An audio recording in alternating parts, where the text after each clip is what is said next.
How to cancel Mint Mobile plan. Let's get started.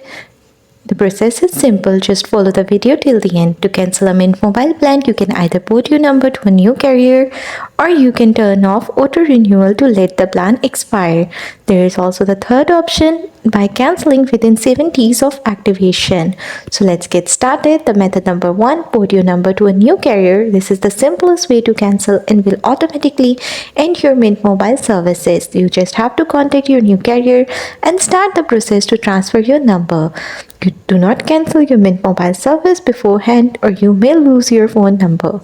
Method number 2, turn off auto-renewal. This method will not provide a refund for any remaining time on your current plan.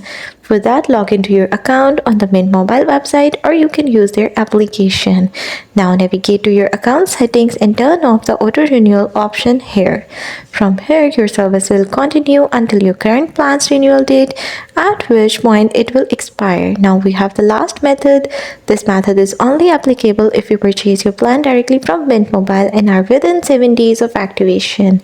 You just have to complete the refund request form on the Mint Mobile website. You can receive a full refund including taxes, fee, but you are not required to return the SIM kit for a refund.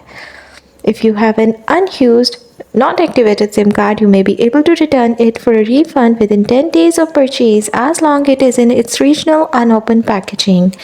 And that's all. I hope that you find it helpful, and that's how you can cancel your Mint Mobile plan. Thanks for watching. Don't forget to like and subscribe.